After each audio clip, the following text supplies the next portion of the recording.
우리 다 같이 묵도하심으로 2025년 성탄 축하 예배 하나님께 드리겠습니다. 묵도하십니다.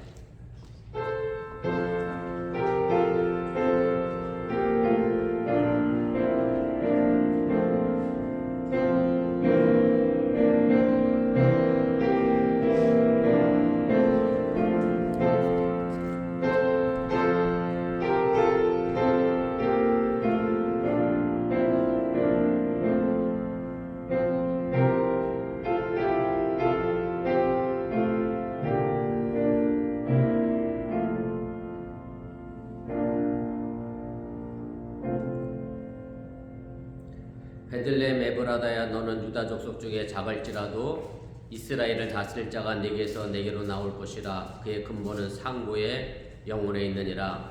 이는 한 아기가 우리에게 낳고 한 아들을 우리에게 주신 바 되었는데 그의 어깨는 정사를 메었고 그의 이름은 기묘자라, 모사라, 전능하신 하나님이라, 영존하신 아버지라, 평강의 왕이라 할 것임이라. 아멘. 우리의 삶을 인도하시고 섭리하시는 전능하신 아버지 하나님의 사랑을 잊고 이 땅에 육신의 몸을 입고 오신 예수님의 탄생을 기억하며 우리 어번교회 성도들이 이 자리에 함께 모여 주님의 탄생을 축하하며 예배합니다. 이 지역의 특성상 많은 이들이 휴가를 떠나고 이 자리에 함께하지 못하고 있지만 사랑하는 성도들이 어느 곳에 있든지 간에 이 귀한 자리를 잃어버리지 않게 하여 주시고 믿음의 사람으로서 이 땅에서 어떤 삶의 가치를 살아낼 것인가를 생각해보며 돌아보는 귀한 시간 되도록 인도하여 주시옵소서. 예배를 시작하려고 합니다. 이 자리에 주의 성령이 온전히 임재하여 주시옵소서. 예수님의 이름으로 기도드렸사옵나이다. 아멘.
성시교독 120번 성탄절 두 번째를 교독합니다.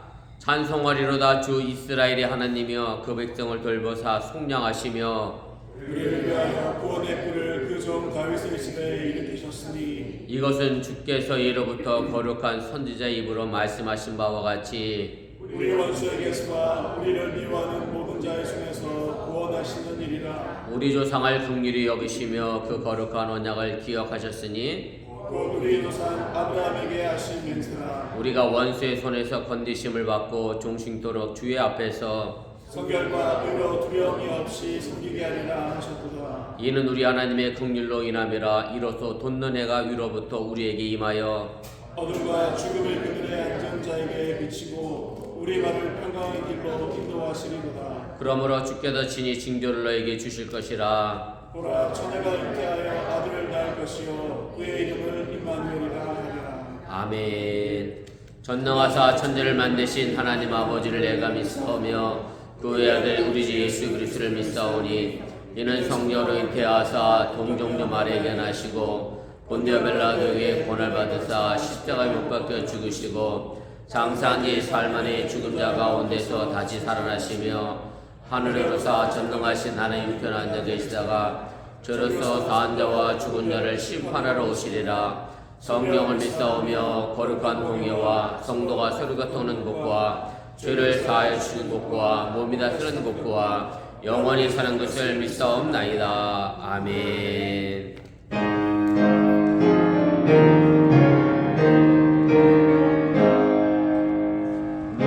만복의 불과 나나니 온 백성 찬송 드리고 저천사여 찬송하세.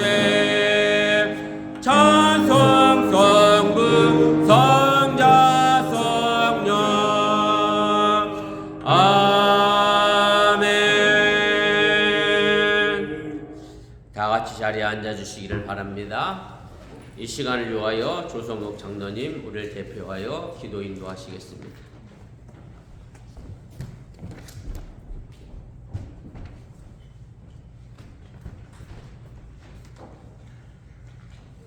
다 같이 기도하시겠습니다.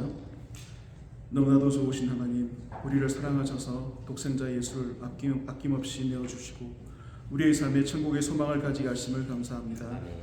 예수 그리스도의 죽음과 부활을 통해서 우리가 해결할 수 없는 죄의 문제를 해결해 주시고 또한 하나님과 우리 사이 가로막힌 모든 담들을 허물고 하나님께로 나아갈 수 있는 길을 열어주심에 또한 감사를 드립니다.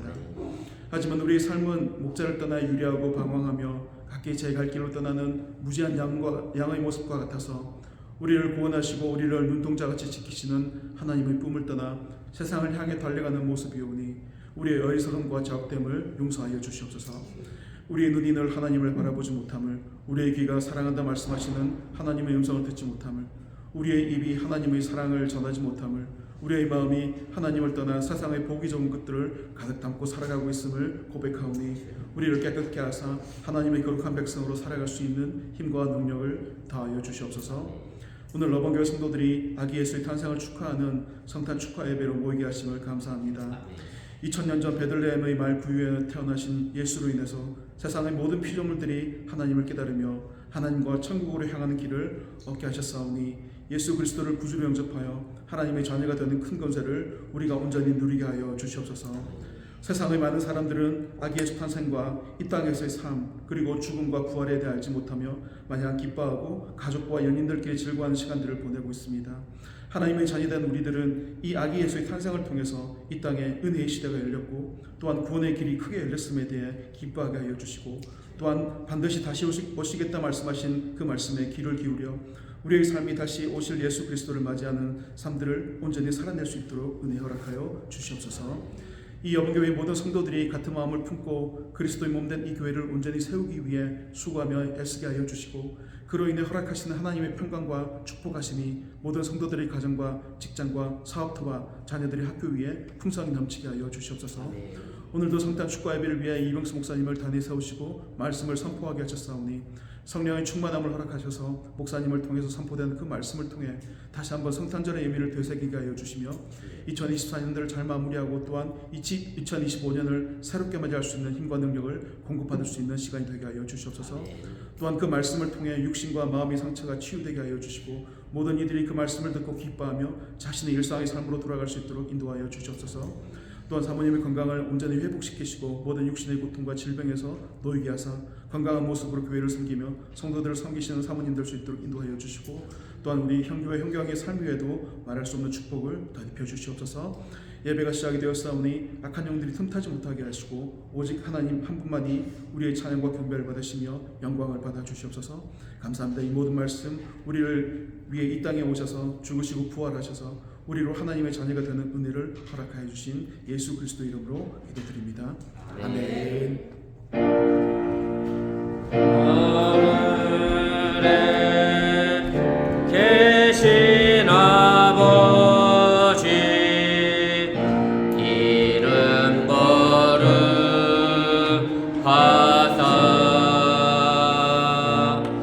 주님 나라 임하시고 뜻이 이루어지다.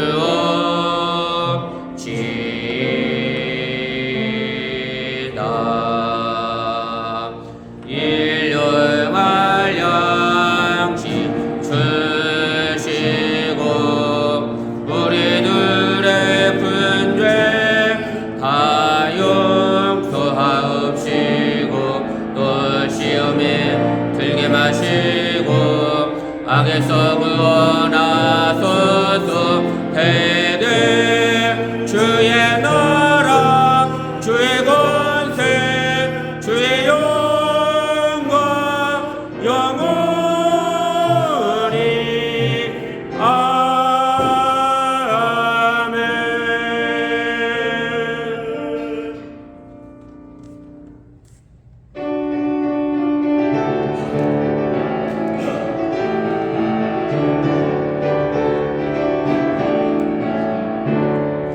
기쁘다 구주 오셨네. 만백성 맞으라 온 교회여 다 일어나 다 찬양하여라 다 찬양하여라 다 찬양하여라. 구세주 탄생했으니 다 찬양하여라. 이 세상에 만물들아 다 화답하여라 다 화답하여라 다 화답하여라. 온 세상 죄를 사하려 주 예수 오셨네. 죄와 슬픔 몰아내고 다 구원하시네 다 구원하시네 다 구원하시네.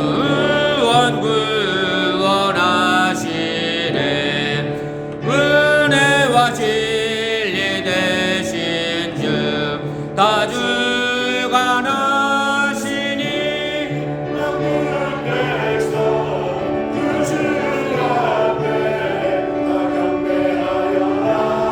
다 경배하여라 다 경배하여라.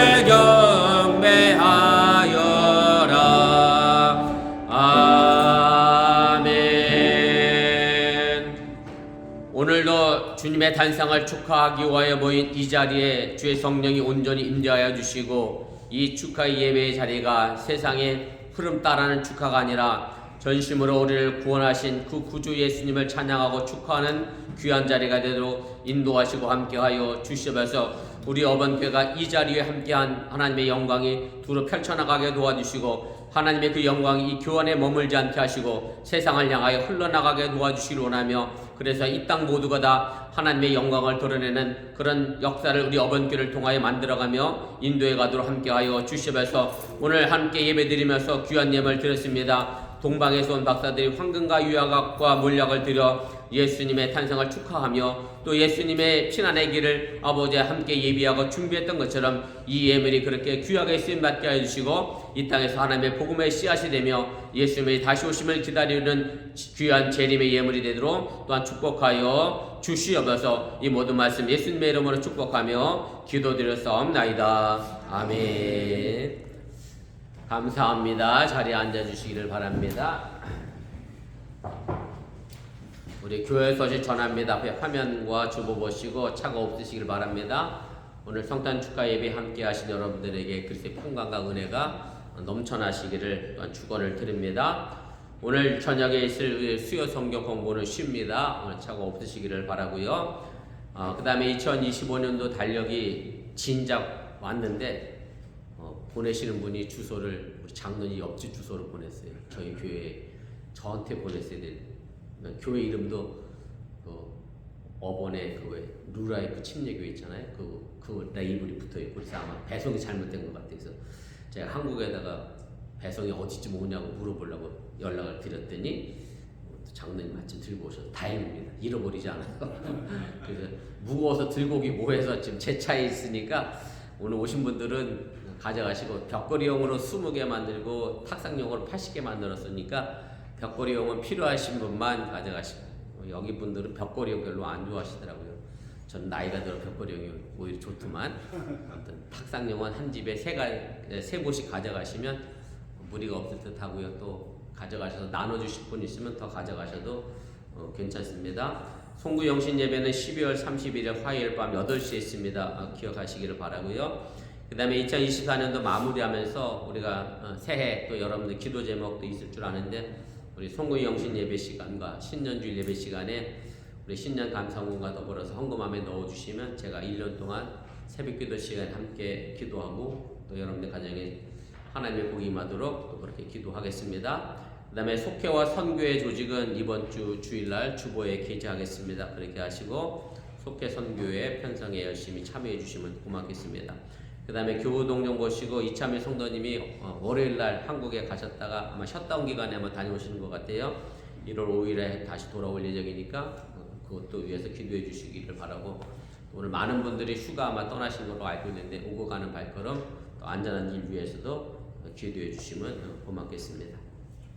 혹시 뭐 또 제가 알아야 될 다른 광고 있나요? 예, 특별한 광고 없으시면 우리 하나님 말씀 보겠습니다. 마태복음입니다.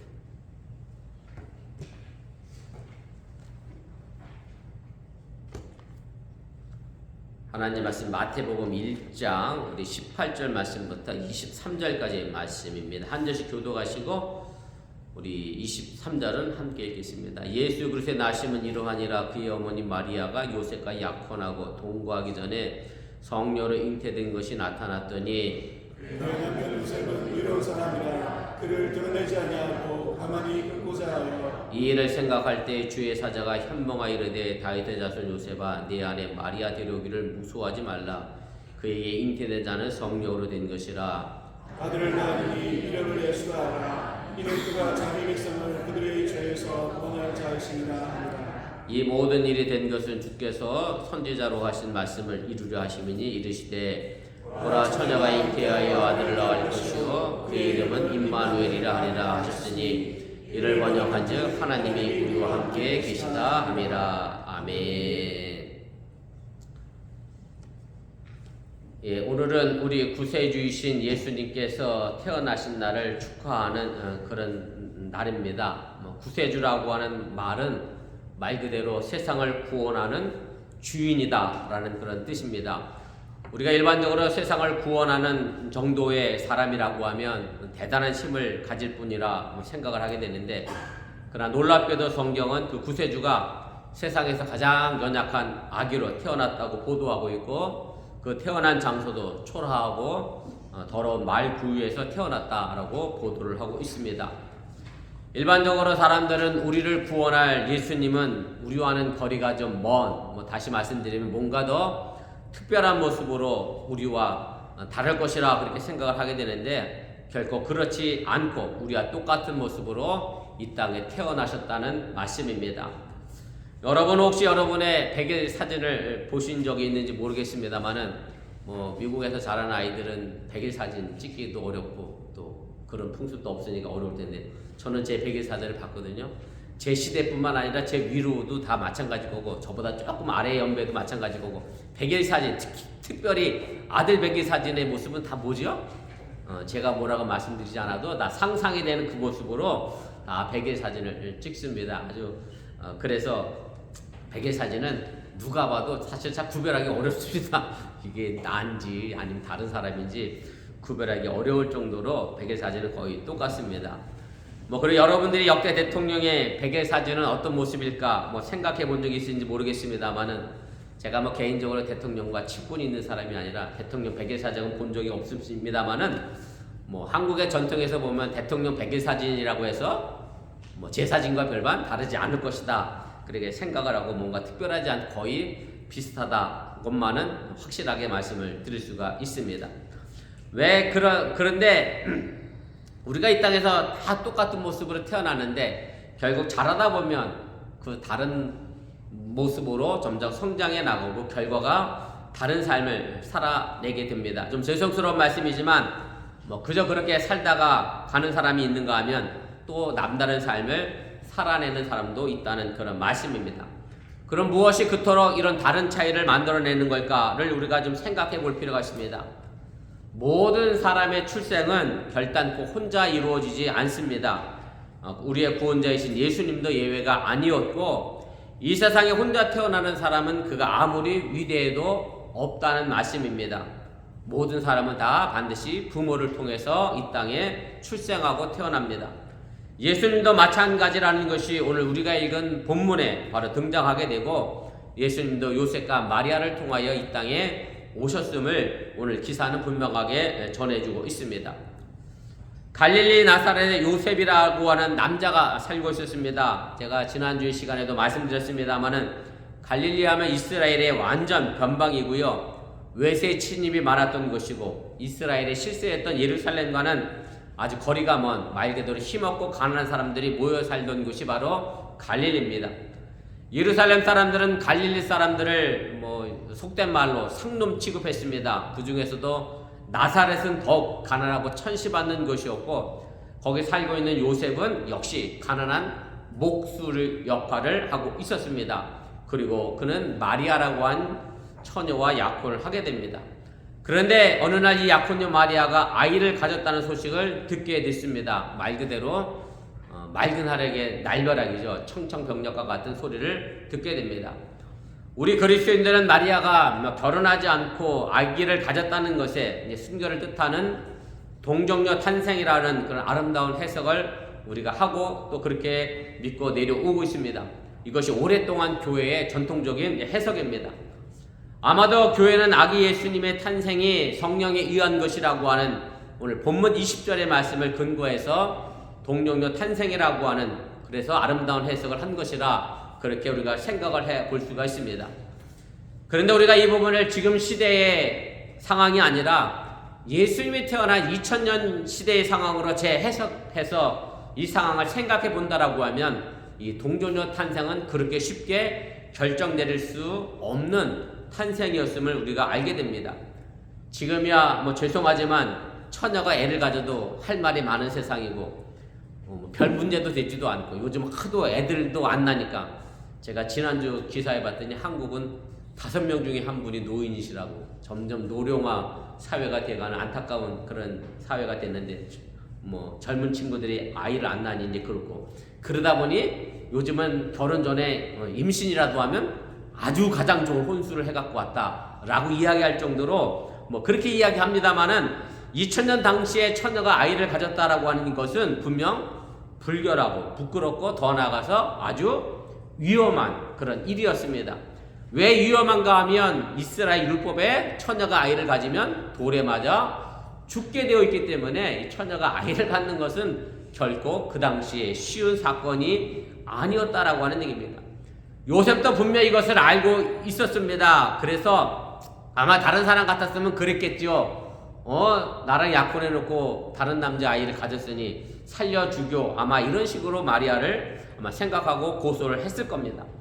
그러나 오늘 본문 19절이 말하는 것처럼 요셉은 의로운 사람이었고 그래서 이 일을 조용히 해결하려고 합니다. 고소하지 않았습니다. 마리아의 장례를 생각했을 겁니다. 그래서 조용히 파혼하려고 그렇게 결정을 합니다. 그런데 어느 날 그가 꿈을 꿉니다. 보면 20절에 보면 주의 사자가 그의 꿈에 나타나 마리아를 데려오라고 말합니다. 그리고 천사는 처녀 마리아의 임신은 성령이 의한 것이라고 말합니다. 다시 말해 거룩한 영에 의하여 잉태된 것이라고 분명하게 주의 사자는 요셉에게 말을 해주고 있습니다. 이 말이 무슨 말일까를 생각해보면 예수님이 유독 메시아, 그리스도, 구원자이시기 때문에 성령에 의하여 출생되었다는 말처럼 들리게 됩니다. 그런데 우리는 이것을 세례요한의 경우를 통해서도 다시 조명해 볼 필요가 있습니다. 누가복음 1장 15절 말씀에 보면 세례요한은 모태로부터 성령의 충만함을 받아 태어난 사람임을 알게 됩니다. 그래서 영어 성경 번역에 보면 그의 출생은 성령으로부터 났다라고 제일 마지막 부분에 번역을 해 놓았습니다. 성령에 의한 잉태, 이것이 사실 모든 창조된 인간에게 주어진 것이라고 하는 것을 여러분들이 믿으시기를 바랍니다. 창세기 2장 7절 말씀에 보면 하나님은 사람을 진흙으로 지으시고 그리고 그 코에 생기를 불어 넣으셨습니다. 그때 생기라고 하는 말은 히브리어로 누샤마라는 단어를 사용하는데 이 단어의 의미는 성령, 하나님의 영이라는 단어와 동일한 단어입니다. 그래서 태초부터 모든 사람은 성령, 하나님의 영으로 지음을 받았다는 것이 성경의 말씀입니다. 그래서 사람을 생령, 살아있는 영이라고 창세기는 우리에게 알려주고 있습니다. 그래서 이 땅에 태어나는 모든 출생은 그것이 어떤 출생이든 간에 모두가 다 거룩한 출생이고 귀하게 여겨야 한다고 하는 사실을 여러분들이 기억하시기를 바랍니다. 꿈에서 주의 사자는 요셉에게 아들을 낳을 것인데 그 이름을 예수라고 지으라고 말합니다. 예수라고 하는 말은 구약 성경에 보면 히브리어로 여호수아서가 있는데 그 여호수아라고 하는 뜻과 같은 이름입니다. 여호와는 구원이시다라고 하는 뜻을 가지고 있는 것이 여호수아 예수라는 이름의 뜻입니다. 그래서 주의 사자는 본문 21절에서 그렇게 얘기합니다. 그가 자기 백성을 그들의 죄에서 구원할 자라 그렇게 말합니다. 이것이 바로 요셉이 꾼 꿈입니다. 그런데 이런 꿈은 요셉만 꾸는 것은 결단코 아닙니다. 아이가 태어나기 전에 꾸는 꿈을 가지고 우리는 흔히 태몽이다 그렇게 이야기합니다. 물론 꾸는 사람도 있고 꾸지 않는 사람도 있습니다. 때로는 내가 안 꾸면 다른 사람이 이 꿈을 대신 꾸어주는 경우도 있으면 보게 됩니다.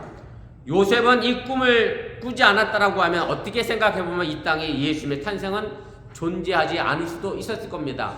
요셉이 이 꿈을 꾸었기 때문에 마리아를 데리고 와서 예수님의 탄생을 하도록 인도했기 때문에 그렇습니다. 이 한 아버지 요셉의 꿈이 결국 이 아기 예수를 장차 구원자 예수로 이루었다는 그런 말씀입니다. 요셉의 꿈을 꿈으로 해서 이 아기 예수님을 세상을 구원할 어른이 되게 됩니다. 한 아버지의 꿈이 위대한 구원자 예수 그리스도를 이 땅에 태어나게 했다는 그런 말씀입니다. 여러분들도 자녀를 낳으면서 아마 이런 꿈을 다 꾸었을 겁니다. 저도 우리 아들 딸이 천재인 줄 알았습니다. 애가 태어나자마자 막 말도 하고 그래서 여러분들 다 그렇게 키웠잖아요. 우리 아들 딸이 다 천재인 줄 알고 이 자녀를 통해서 하나님 뭔가 이루시겠지, 뭔가 큰 꿈이 있겠지 하고 다 꿈을 꾸고 그렇게 자녀를 양육합니다.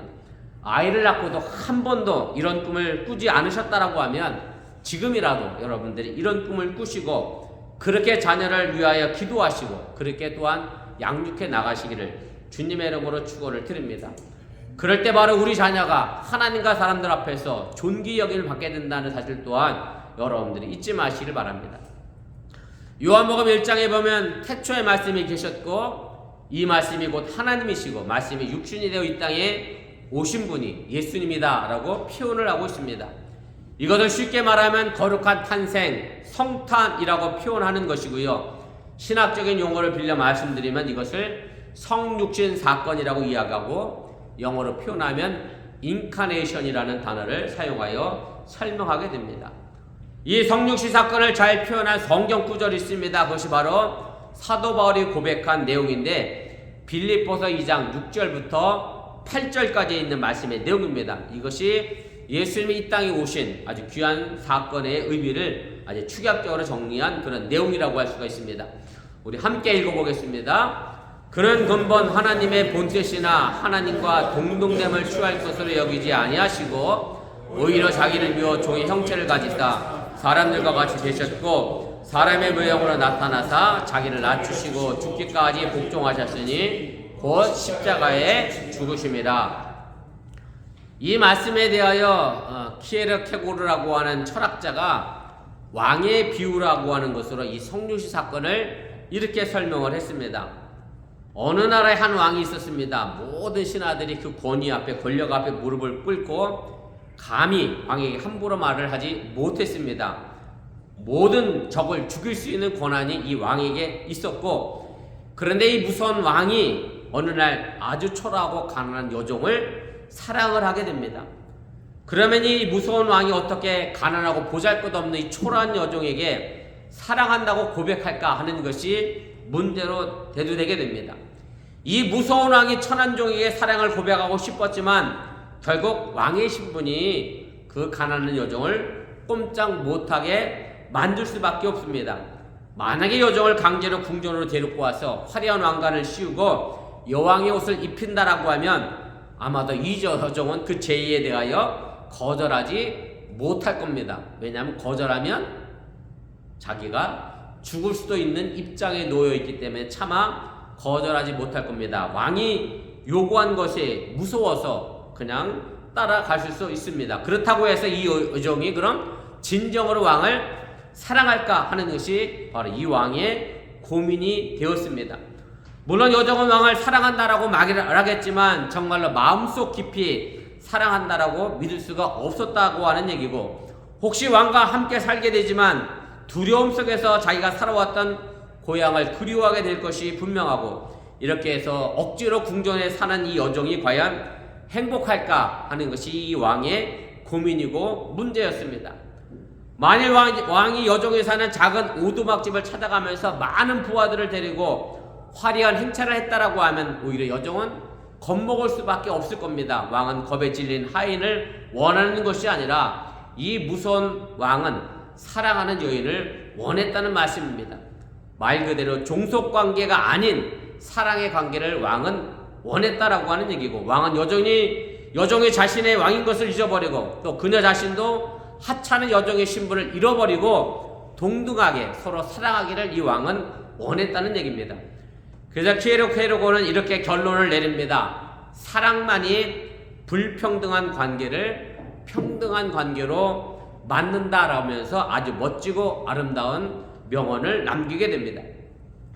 그래서 이 무서운 왕은 여종의 자유를 억압하지 않고 그녀를 영어로 만들 수 없다는 사실을 잘 알고 있기 때문에 왕이 스스로 비천한 신분으로 내려가기로 결정을 합니다. 그래서 왕은 거지처럼 옷을 입고 여종이 사는 오두막집으로 향했습니다. 그 일은 단순히 변장이 아니라 왕이 새로운 신분으로, 다시 말하면 왕은 이 여종을 얻기 위하여, 사랑하는 여인을 얻기 위해서 자신의 왕자리를 포기했다는 이야기를 키에르케고르는 성류시 사건에 비유하여 왕의 비유로 이 말씀을 해주고 있습니다.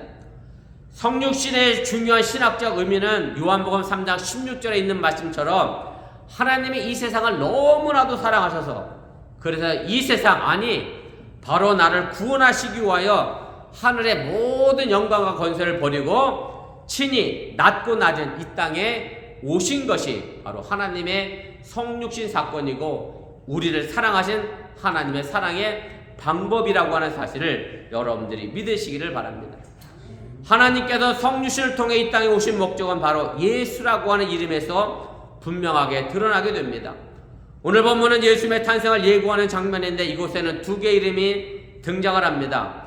이 이름이라고 하는 것이 단순히 어느 한 사람을 지칭한다기보다 그 사람이 가지고 있는 그 사람의 인격과 삶이 담겨져 있음을 알게 됩니다. 사물의 이름이었으면 그 의미와 존재 가치가 없다는 뜻이 됩니다. 아마도 집에서 개나 고양이를 기른 분들이 계실 텐데 전부 그 동물의 이름을 지어주고 그 이름을 부르게 됩니다. 그리고 그 이름은 주인들에게는 아주 중요한 의미가 있습니다. 예수님의 이름이 우리에게 중요한 것은 그 의미와 가치가 거기에 담겨있기 때문에 그렇습니다. 이 땅에 살고 있는 많은 사람들이 예수라는 이름을 알고 있습니다. 그런데 문제는 그 모든 사람들에게 예수라고 하는 이름이 의미가 있는 것이 아니라는 겁니다. 예수님을 구세주로 메시아로 그리스도로 믿는 우리에게 의미가 있는 것이지 다른 사람에게는 그저 평범한 한 사람에 불과할 수밖에 없다는 그런 말씀입니다. 오늘 본문 21절에 보면 예수님이 태어나기도 전에 그 이름이 이미 정해져 있음을 발견하게 됩니다. 그리고 이 이름은 육신의 부모가 지어준 이름이 아니라 천사를 통해 이미 태어날 아이 이름이 정해진 것인데 결국 이것은 하나님이 지어준 것이라고 우리가 믿고 생각을 하게 됩니다.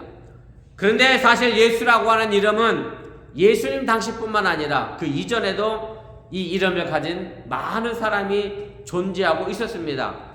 예수라고 하는 이름은 제가 앞서도 말씀드렸던 것처럼 구약 성경에 여호수아가 바로 예수의 같은 이름의 뜻입니다.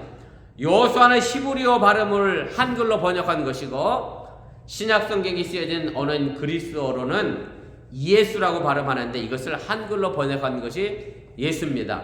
물론 영어로는 또 다른 발음이 나오죠. 지저스라는 발음이 나오는 것처럼 다 각자의 언어 따라 이 예수란 이름은 다른 말로 번역되어져서 우리에게 들려지고 있습니다.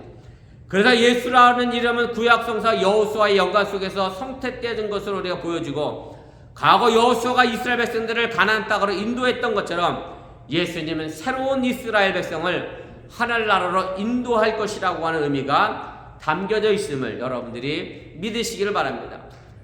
그래서 예수님은 이 땅의 구원자, 다시 말씀드리면 메시아 그리스도로 오셨다는 말씀입니다.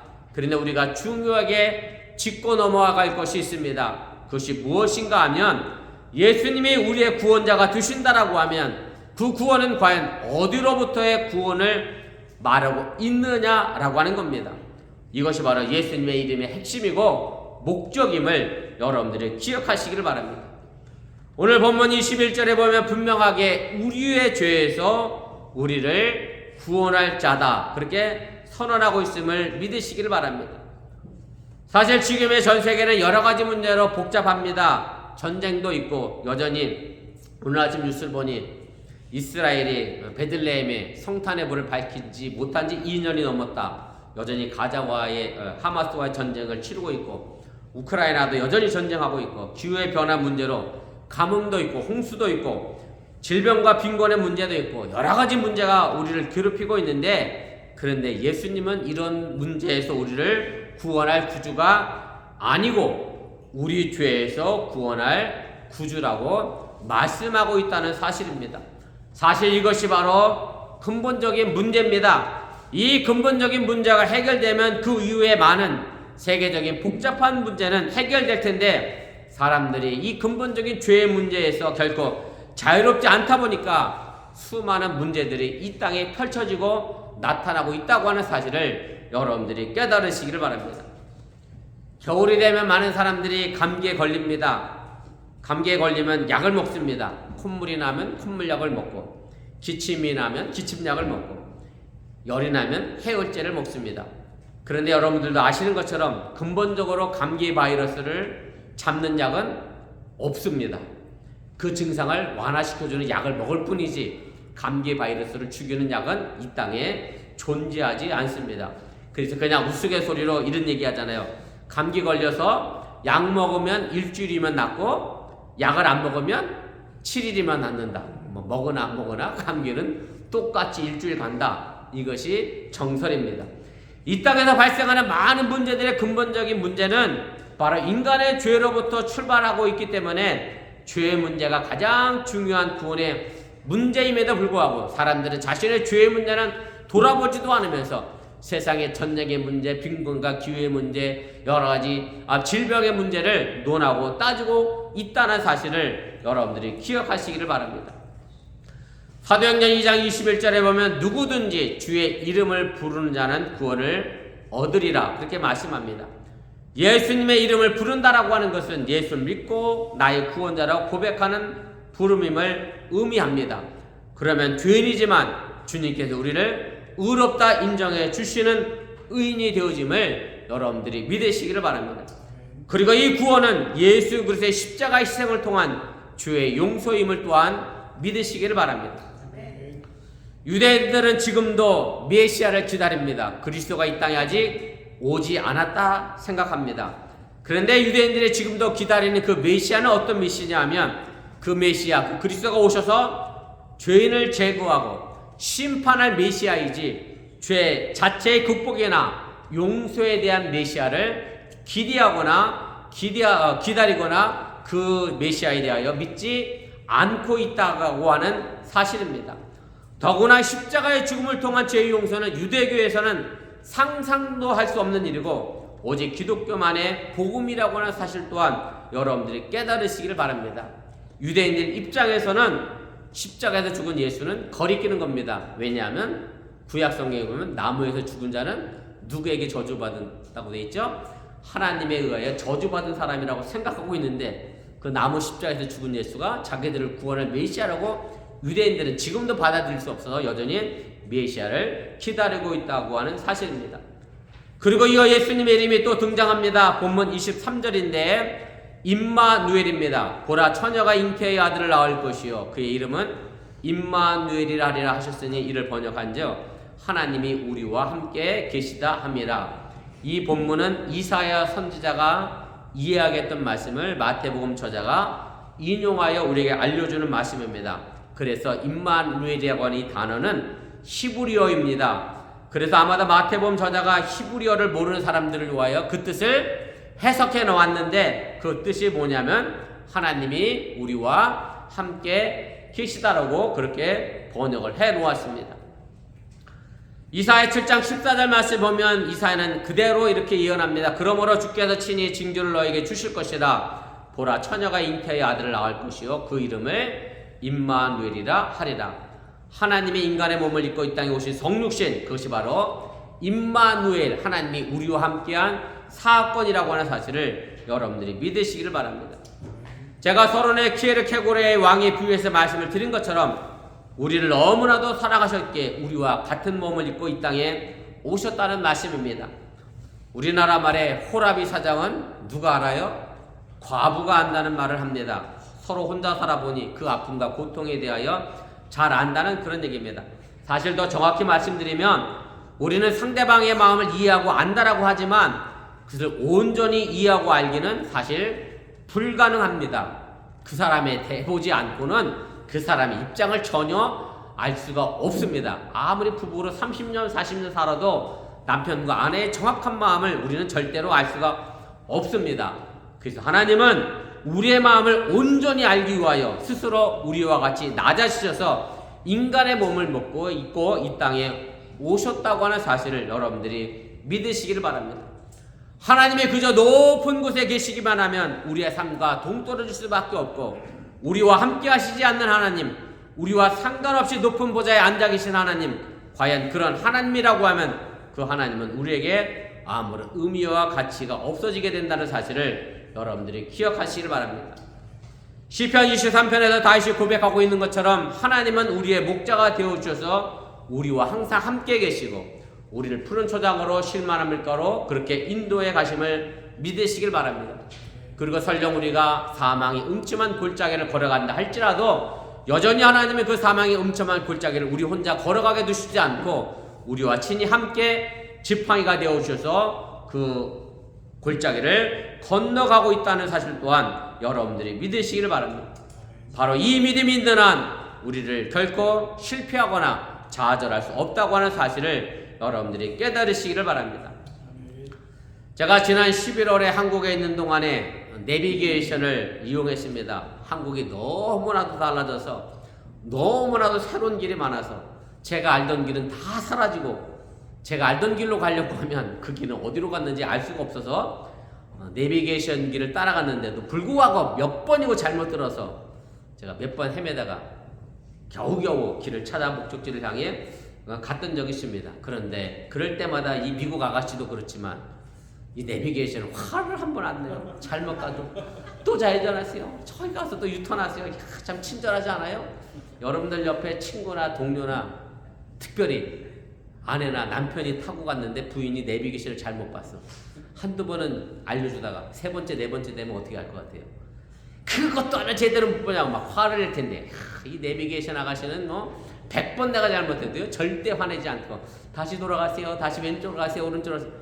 아주 친절하게 잘 가르쳐 줍니다. 저는 이 내비게이션 생각을 해보면 우리의 인생의 길을 인도해 가시는 예수님이다 라는 생각을 하게 됩니다. 무슨 얘기냐면 내가 혹 잘못 가도 내가 혹 넘어져도 내가 혹 실패해도 끊임없이 우리를 위하여 격려해 주시고 사랑해 주시고 위로해 주시고 우리의 임마누엘 하시는 예수님이라고 하는 사실을 여러분들이 믿으시기를 바랍니다. 이 성탄에 우리에게 오신 예수님의 이름을 다시 한번 기억하면서 전쟁과 싸움의 세상에서 예수님의 이름으로 우리가 어떤 일들을 해야 할지 깊이 생각하는 귀한 절기가 될 수 있기를 주님의 이름으로 간절히 축원을 드립니다. 기도하겠습니다. 우리 말씀을 기억하며 1분여 정도 합심해서 함께 기도하겠습니다. 제가 오늘 예수의 이름이라는 말씀으로 여러분들에게 복음을 전했습니다. 우리가 성탄을 축하하고 있는데 그 예수님의 의미가 무엇인지, 그 예수님이 이 땅에 왜 오셨는지, 예수님의 성탄이 왜 축복하고 축하해야 할 일인지의 의미는 잘 생각하지 못합니다. 하나님이 우리를 너무나도 사랑하셔서 우리의 마음을 온전히 알고 싶어서 그 높고 높은 보좌를 버리시고 낮고 천한 인간의 몸을 입고 이 땅에 오셨습니다. 예수님이 하나님이 그 높은 자리에서 우리를 쳐다만 보고 계시고 바라만 보고 계시다라고 하면 우리의 연약함과 우리의 마음은 그 하나님은 제대로 이해하지 못하실 겁니다. 왜냐? 차원이 다르죠. 격이 다르기 때문에 그렇습니다. 그러나 그 하나님은 우리를 너무나도 사랑하셔서 친히 이 땅에 오셨고 예수님의 몸을 입고 이 땅에 태어나셔서 우리의 아픔과 고통을 잘 헤아리고 계십니다. 우리를 죄에서 구원하신 그 예수님의 이름, 그리고 여전히 우리와 동행하시고 함께 하시는 그 예수님의 이름, 임마누엘 예수님이 여러분들과 함께 할 수 있기를 바라면서 이 시대 속에서 모든 사람들이 그 예수님의 이름을 바로 알고 바로 깨달아 죄의 문제에서 벗어나 이 땅의 전 세계가 정말로 세상의 모든 문제를 해결하가며 평화의 공동체, 아름다운 하나님의 나라 지구촌을 만들어가도록 유하여 잠시 기도하겠습니다. 사랑의 하나님 고맙습니다. 오늘 시간에 부족한 점이 잠시 말씀을 전했습니다. 행여 잘못 전한 것이 있으면 저들 마음과 생각 속에 사라지게 도와주시고 하나님의 말씀 안에서 주의 능력의 역사를 이뤄낼 수 있도록 인도하시고 함께하여 주시면서 우리가 가지고 있는 삶의 모습이 여러 가지로 부족하고 연약합니다. 그러나 주님이 우리와 함께 하시기에 우리가 실패하고 좌절하고 넘어진다 해도 다시 일어설 수 있음을 잃어버리지 않게 하여 주시기 원하며 끊임없이 우리를 격려하시고 끊임없이 우리를 이끌어 가시는 그 하나님의 능력 앞에 내 삶 온전히 맡김으로 하나님의 뜻을 온전히 이뤄나갈 수 있도록 인도하시고 함께하여 주시면서 그 일이 우리에게 주어질 삶의 길들임을 잃어버리지 않게 하여 주시고 우리를 죄에서 구원하신 그 예수님의 이름, 하나님이 우리와 함께하고 있는 그 예수님의 이름을 기억하며 오늘도 저 세상을 향하여 나아가 우리의 삶의 기쁨을 펼쳐나가게 도와주시고 이 땅에 참된 하나님의 평화의 공동체를 만들어가는 우리 어번교회 성도들을 인도하시고 함께하여 주시면서 세상에 여러가지 많은 문제들이 있습니다. 예수님이 이 땅에 오신 문제는 세상의 문제를 해결하기 위하여 오신 것이 아니라 우리의 근본적인 문제, 죄의 문제를 해결하기 위해 오신 분임을 잃어버리지 않게 해주시고 우리 인간의 마음속에 있는 죄의 문제가 온전히 해결되어진다라고 하면 세상의 복잡한 죄의 문제 또한 해결될 수 있음을 우리가 믿고 나부터 하나부터 아버지 그렇게 죄의 문제를 해결해 나가며 죄로부터 자유로워져 의롭게 살아가게 도와주시고 하나님의 뜻에 맞게 살아갈 수 있는 믿음의 우리 성도들의 수로 인도하시고 함께하여 주시면서 대한민국 여전히 전쟁 중에 있습니다. 복잡하고 힘든 아버지 그 정치 문제 속에서 하나님께서 지혜를 베풀어 주십시며 우리 대한민국의 바른 아버지 평화의 회복을 찾아가게 도와주시고 일반 서민들이 정말로 행복하게 살아갈 수 있도록 하나님 이 모든 문제들이 잘 해결돼 하나님의 영광을 드러내도록 인도하시고 함께하여 주시옵소서 믿습니다. 사랑의 하나님, 오늘 시간에 부족한 종이 잠시 말씀을 전했습니다. 예수님이 오신 탄생이 왜 축하할 일이고 복된 일이고 기쁜 일인지 그 의미를 다시 한번 되새겨 보았는데 예수님의 이름이 우리에게 가치가 있고 목적이며 우리의 삶의 지향점임을 잃어버리지 않게 하시고 오늘도 그 이름 따라 우리를 죄에서 용서하여 주옵시고 하나님이 우리 언제나 동행하여 주시옵소서. 이 모든 말씀 예수님의 이름으로 축복하며 기도드렸사옵나이다. 아멘. 우리 다 같이 일어나셔서 찬송가 125장 찬송하시고 축복성으로 예배 마치겠습니다.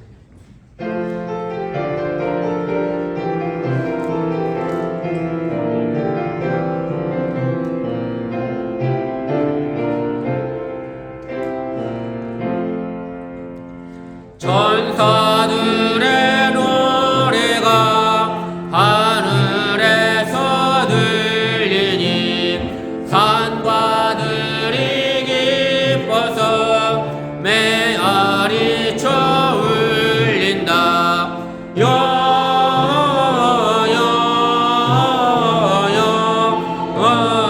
영광을 높이 계신 주께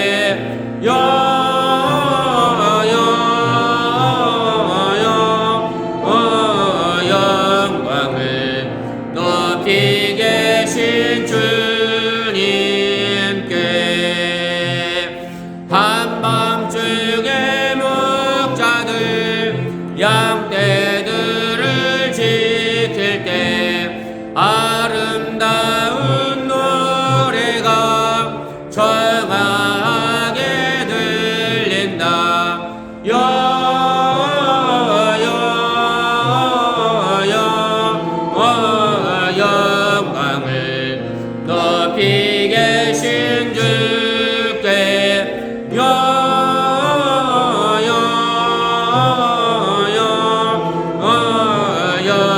영광을 높이 계신 주님께 베들레헴 달려가 나신 아기 예수께 부러 경배합시다. 탄생하신 아기께 영광을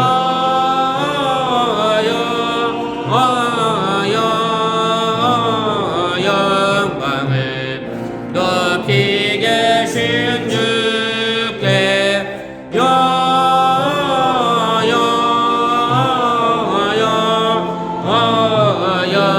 영광을 높이 계신 주님께 구유 안에 누이신 어린 아기 예수께 우리들도 다 함께 기쁜 찬송 들으자.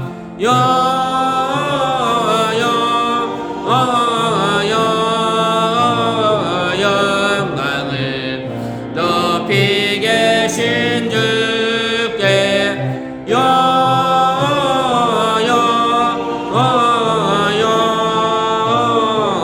영광을 높이 계신 주님께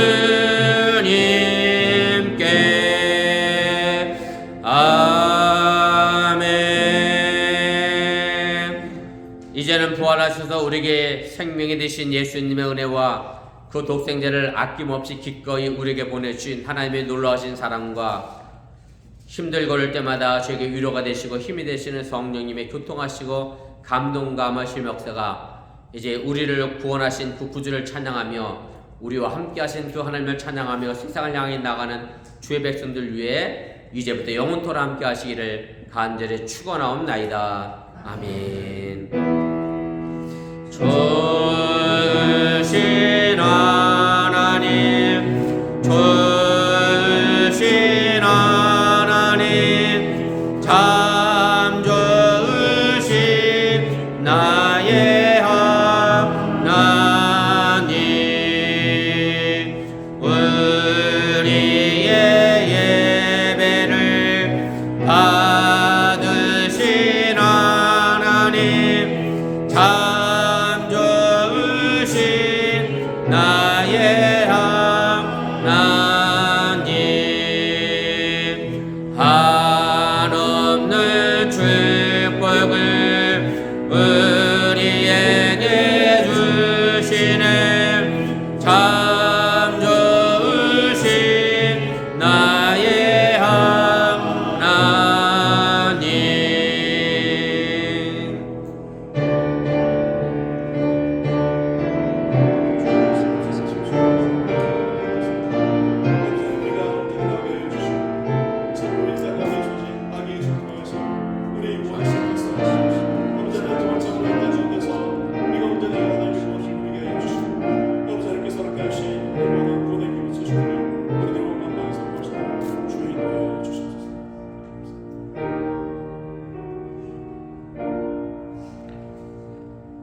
감사합니다. 성탄 축하 예배를 마쳤습니다. 메리 크리스마스 하시고 해피 뉴 이어 하시길 바랍니다. 우리 서로 인사 나누시길 바랍니다.